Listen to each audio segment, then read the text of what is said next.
आता कसं आहे ना, आपण जेव्हा मेंढी पालन करतो त्यावेळेला कुठल्याही जातीच्या मेंढ्या असू दे, मेंढ्यांचा स्ट्रक्चर कसा असला पाहिजे गाभण काळामध्ये. आता हे बघा, हे जे आता ही आहे, समजा ही जी केस नाही कापलेत, पण ही जे आहेत ना, हे मात्र केस कापलेले आहेत. आज वॉश पण केलेलं आहे आपण. 1-2 दिवसामध्ये ह्यांची की केस कापणार आहोत.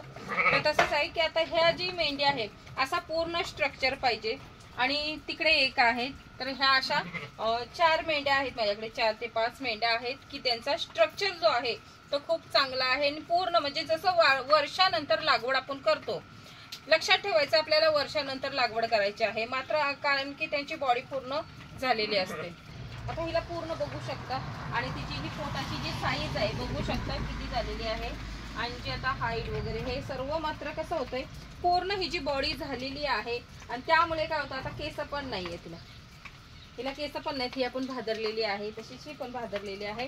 तर हे आता ह्यांची जी पूर्ण बॉडी तुम्हाला ओरिजिनल दिसत आहे. आणि त्यामुळे काय होतंय, हा पोट वगैरे बघू शकता. आणि ही जेव्हा 2 पिल्लं वगैरे देतात ना, त्यासाठी म्हणून काय झालं, आता पिल्लं ही क्वालिटी आहे. आता जी झालेली पिल्लं तिकडे आहे ती तुम्हाला दाखवते मी. त्यामुळे काय होतंय, काही ना असं वाटतंय की आपण जेव्हा हा व्यवसाय करतो ना त्यावेळेला मात्र ना लवकर लवकर लागवड झाली पाहिजे, म्हणजे पिल्लं लवकर होतील. तर आपल्याला ही चुकी करायची नाही, ज्याने की आता त्यांची बॉडी पूर्ण नसणार. आणि बॉडी जर समजा पूर्ण नसली तर मात्र तुम्हाला रिझल्ट आहेच, मग त्यांची पण पिल्लं तशीच होत असतात. मग काय करायचंय आपल्याला, आता ह्याला जी आमची अपेक्षा नाही जास्तची, 2 झाली तरी भरपूर आहेत. त्यामुळे कारण की 2 झाली तरी ती खूप क्वालिटी असतात. म्हणून काय करायचं आपल्याला, जेव्हा मेंढी कुठल्याही मेंढ्या असतील जेव्हा गाभण काळामध्ये म्हणजे गाभण करायचे त्यावेळेला मात्र त्यांची पूर्ण जो बॉडी स्ट्रक्चर आहे पूर्ण झाला पाहिजे. आणि वर्षाच्या नंतर लागवड केली की पिल्लांचा रिझल्ट खूप चांगला येतो. आता माझ्या शेडमध्ये काही लोक येऊन बघतली, पण त्यांनाही पिल्लं खूप चांगली आहेत. आणि तसंच जी व्हिडिओ बघणारी आहेत त्यांनाही सांगते की पिल्लं खूप क्वालिटी आहे, तीही तुम्हाला दाखवते. मग ह्यासाठी आपल्याला काय करायचं आहे की लागवड ही उशिरा करायची आहे. जर तुम्हाला येणारी जी जनरेशन आहे ती क्वालिटी पाहिजे असेल तर तेवढं मात्र करायला लागतंय. घाई गडबड करून अजिबात चालत नाही. घाई गडबड केली की त्याचा रिझल्ट मात्र खूप असं म्हणजे ढासळल्यासारखा येतो. आणि मग जी माणसं घेणारी आहेत ती पण विचार करतात ना, कारण की आपण ती पण पैसे देतात. मग त्यावेळेला त्यांना पण क्वालिटी वगैरे पाहिजे असते ना. आता सहसा जास्त करून क्वालिटीच्या मागे लोक आहेत. ज्यांची पिल्लं असू देत, मेंढ्या असू दे, क्वालिटी असतील ना तिथं मात्र जास्त जातात आणि आवडतं सुद्धा घेणाऱ्यांना. आता काही लोक बघा असे हात ठेवतात, जे विकत घ्यायला येतात ना कटिंग मार्केटला वगैरे, ते असं हात ठेवतात. कुठेही हात ठेवा आणि कसंही हात ठेवा, मात्र कसं आहे माहितीये का, हे आपण जे रिझल्ट आता केलेलं आहे, ही जी क्वालिटी आहे आणि ही बघा पोटाची साईज वगैरे, पिल्लं वगैरे, मात्र कसं होते त्यांची जी ग्रोथ आहे ती पूर्ण झालेली आहे. आणि त्यामुळे काय झालेलं आहे, जी आपली म्हणजे होणारी जनरेशन आहे ती खूप चांगली येणार आहे. त्यामुळे आपल्याला मात्र सांभाळायचं आहे तर अशी सांभाळायची आहेत. आता माझ्याकडे जास्त नाही आहेत, ही अशी क्वालिटी मी जसं म्हणजे अभ्यास करत करत गेली त्यावेळेला समजलेलं आहे. त्यामुळे अशी क्वालिटी ही माझ्याकडे 4च आहे. त्यामुळे आपल्याला काय करायचं, आता जी येणारी जनरेशन आहे तिला मात्र आपल्याला अशी क्वालिटी करायची आहे. आणि नक्कीच मी त्यांना करणार, कारण की आता हा जो रिझल्ट आहे ना आपल्याला, हे सर्व आता हे तुम्हाला दिसत आहे, हे जो रिझल्ट आहे हा रिझल्ट आपल्याला मुरघासाचा आलेला आहे. आणि आता आपला जो मुरघास आहे आपण स्वतः करतोय मक्याचा, ह्याचा रिझल्ट हा खूप चांगला आलेला आहे. त्यामुळे आपली जी आता येणारी जनरेशन आहे नवीन, आणि जे आता आपल्याकडं ऑलरेडी आहेतच 3-4, त्यांचा पण रिझल्ट खूप चांगला आहे. त्यांचाही बॉडी स्ट्रक्चर वगैरे ओके आहे. त्यांनाही वर्षानंतरच लागवड केली जाणार, कारण की त्यांचाही स्ट्रक्चर असा झालेला पाहिजे. आणि काही लोक बोलतात ना भविष्य नाही सांगू शकत. आता ही जी आहे मेंढी आणि ही जी आहे ना मेंढी, ह्यांची मात्र पिल्लं समजा आता 2-2 झाली तर 1 नंबर क्वालिटीची होणार आहे. आणि आज तिकडे भीमाची आई पण आहे, तिची ही पिल्लं जी आहेत मेंढी की असो किंवा मेंढा असो ती 1 नंबर क्वालिटीचा होतो. आणि त्याच्यासोबतच आता ही जी आपली कमी वयात लागवड झालेली आहे, यांची गाभण राहिलेले आहेत, त्यांचं कसं आहे माहिती का, त्यांची जरी आता जनरेशन आली तरी मी त्यांना क्वालिटी करणार आहे. कारण की जो चारा नियोजन आपण ह्यांच्यासाठी केलेला आहे तो परफेक्टली, भले ह्यांची हाईट नसली ना तरी पण ह्यांची जी पिल्लं आहेत त्यांना आपण क्वालिटी करायचं आहे.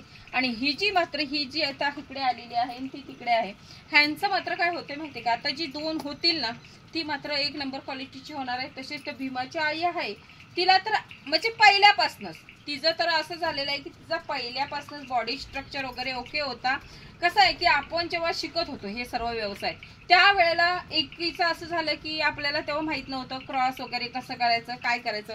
मग जेव्हा आपण हे सर्व आता असते शिकत गेलेलं आहे त्यावेळेला काय झालंय की समजा जी भीमाची आहे आई, त्या भीमाच्या आईचं काय झालं की तिचं बॉडी स्ट्रक्चर पूर्ण झालं, ती वर्षानंतर लागवड झाली.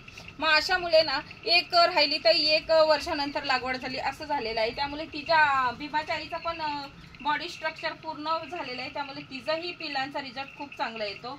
मग मेंढी असू दे किंवा मेल असू दे, ती पण जी पिल्लं होतात ना ती क्वालिटीची, तिची जी होणारी जनरेशन आहे ती सुद्धा क्वालिटी होते. आणि तसंच झालं तर ह्यांची जी जनरेशन आहे ती क्वालिटी होते. आता तुम्हाला दाखवते स्पष्ट. ही बघा, ही जी पिल्लं आहेत, आता उजेडात दाखवते तुम्हाला. ही जी पिल्लं आहेत ही बघू शकताय. आता अक्षरशः आमच्या इथं म्हणजे ना माणसाचं सोडं होतंय. आणि कसं आहे ना, एवढी थंडी आणि एवढी बेकार परिस्थिती इथली आहे ना, त्याच्यामध्ये आपली ही जी पिल्लं आहेत एक नंबर क्वालिटीची आहेत आणि उड्या मारतायत, काय मजा काय करतायत, त्यांना मात्र थंडी लागत नाहीये. मग ह्यासाठी आता जी आपण जी जनरेशन नवीन नवीन येते त्यांना मात्र, आणि एक लक्षात घ्यायचंय, आता एवढ्या बिकट परिस्थितीमध्ये मला हे मेंढ्या एवढ्या साथ देत आहेत ना, एवढा सपोर्ट आहेत, खरोखर हे लक्ष्मी आहे. आता ते नारी सुवर्ण जे बोलतात ना, तर खरंच हे सोनं आहे. आणि नारी जे म्हणजे एक लक्ष्मी आहे. आणि समजा हे मला आता सपोर्ट देत आहेतच, ह्यांनी मला अनेक सपोर्ट द्यावा अशीच अपेक्षा आहे यांच्याकडून. आणि मला देणार ही सपोर्ट काम देणार तर मीही त्यांच्यासाठी तसे नियोजन करत आहे. कारण की त्यांना जे जे नियोजन नवीन नवीन पाहिजे त्यांच्यासाठी ते मी करत आहे. त्यामुळे मला मात्र ही 100% सपोर्ट देणार. म्हणून लक्षात ठेवायचं आहे, जी आपली ही नारी सुवर्ण आहे ना, खरंच लक्ष्मी आहे. आणि आतापासून मी जे ह्यांच्यासाठी नवीन नवीन प्रयोग करत आहे ते सक्सेस पण होत आहेत आणि त्या दिशेनेच आपण पुढे चालत आहोत. तसं बघायला गेलं आता ही समोर आलेली आहे. ही बघा, मागे तिकडे जात होती, तर हिचा जो बॉडी पूर्ण स्ट्रक्चर आहे ते बघू शकता. हिची जर पिल्लं झालीत ना मात्र ते एक नंबर क्वालिटीची होत आहेत. आता तिला हात लावला की ती पुढं पुढं जात आहे ती. आणि तसंच आपली ही जी आहे ह्यांना दोन पिल्लं झालीत ना तरी एक नंबर क्वालिटीची होत आहेत. कारण की कसं आहे माहितीये का, त्यांना जी ताकद आता आपण देत आहोत खाण्यातनं वगैरे, ती ताकद आणि त्यांची जी आता सुधारणा झालेली आहे आपल्या चाऱ्यामुळे, ती खरंच गरजेचं आहे. आता बघू शकता ही जी आपली मेंढी आहे, ही मेंढीचा बॉडी स्ट्रक्चर वगैरे, पोटाची साईज वगैरे बघू शकता कशी झालेली आहे. आणि हे जे आता आपण हे बॉडी स्ट्रक्चर होतं, काही लोक बघा इथं हात ठेवून बघतात, जेव्हा घ्यायला येतात तेव्हा इथं कुठेही हात ठेवा, काही फरक पडत नाहीये. कारण की आपण जो चारा नियोजन वगैरे केलेला आहे त्यांच्यासाठी, त्यामुळे आता. आणि तसंच बघायला गेलं तर आपण ह्यांच्यासाठी आता 1 वर्षानंतर हिचे पूर्ण बॉडी स्ट्रक्चर झाल्याच्या नंतर मात्र आपण त्यांची लागवड केलेली आहे. त्यामुळे होणारी जनरेशन सुद्धा यांची खूप चांगली आहे. आणि हा कुठेही ठेवून लोक बघतात. आता ही मेंढी तशीच बघायला गेलं तर ही एक आहे, ही एक आहे, तशी तिकडे एक आहे. अशा माझ्याकडे ज्या 4 मेंढ्या आहेत ना, कोणी पण येऊ दे बघायला, त्यांचं लक्ष मात्र ह्या मेंढ्यांकडेच जात आहे. कारण की ह्यांचा जो बॉडी स्ट्रक्चर वगैरे आहे ना, तो एकदम म्हणजे ना रुबाबदारच आहे. त्यामुळे आता ही जी केस कापलेली नाहीत, पण ही जी केस कापलेली आहे, ती जी केस कापलेली आहेत, माणूस बघता क्षणी जो क्वालिटी बघतो ना, तो मात्र ह्यांच्यामध्ये बघत आहे. आणि तुमच्याही शेडवर क्वालिटी बनणार असं नाही की माझ्याच आहे. तर मी हा शिकत केलेला अभ्यास आहे. त्यामुळे माझ्याकडे काही बिना क्वालिटीचे आहेत आणि ज्या ह्या 4 मेंढ्या आहेत ना त्या क्वालिटीच्या आहेत. ह्यांची जी जनरेशन आहे आपली होणारी, ती तर सुपर क्वालिटीची होत आहे.